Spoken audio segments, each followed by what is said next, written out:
नमस्कार प्रणाम। हम बनी गीतकार संजीत मधोसी। अब फिर से आज संजीत मधोसी ऑफिशियल यूट्यूब चैनल के माध्यम से चुलबुली गायिका बाड़ी दिव्यांशी मोरिया अब बहुत सुंदर देवी के गीत लेके आयल बाड़ी। एगो गाना बाजना गाना का बोल बा अइले मोरे राजा लेके बैंड बाजा। आज चुलबुली का कैमरा करो चुलबुली की तरफ तब गाना याद बा जी सर।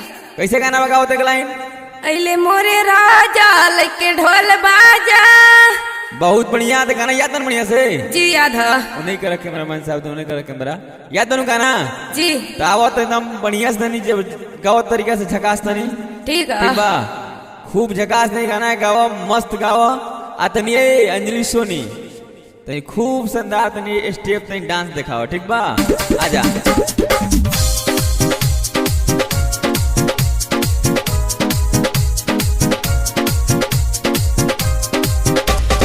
अइले मोरे राजा लेके ढोल बाजा। अइले मोरे राजा लेके ढोल बाजा। रे मुझसे काहे मोरे सखिया सहेलिया पायलिया बाज छमा छम रे पायलिया बाज छमा छम।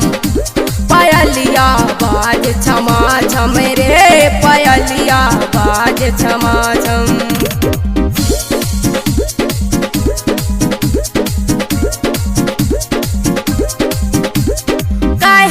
सखिया छोड़ा शरमाइल पिया मिलन के रात बयाई।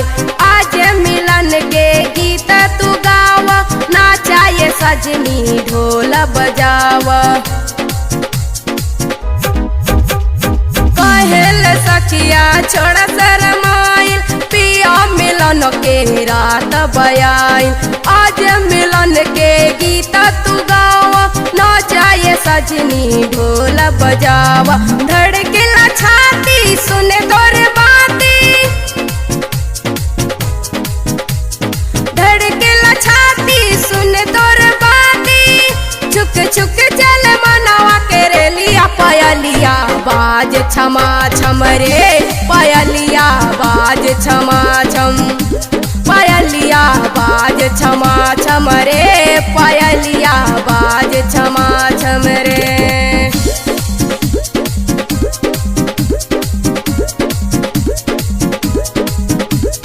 ललका टिकुलिया शोभे लाल बोले पायलिया पिया पिया रे। मनवा में जागल सूतल सपनवा दिलवा के बात कहे भीगल नयनवा।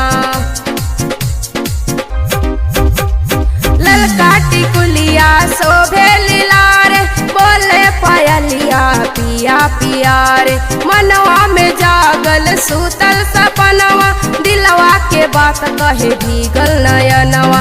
रूपवा हो चमकल तन मन महकल। रूपवा हो चमकल तन मन महकल। अरे केसिया में शोभेले चमेलिया पायलिया बाज छमा छम रे पायलिया बाज छमा छम।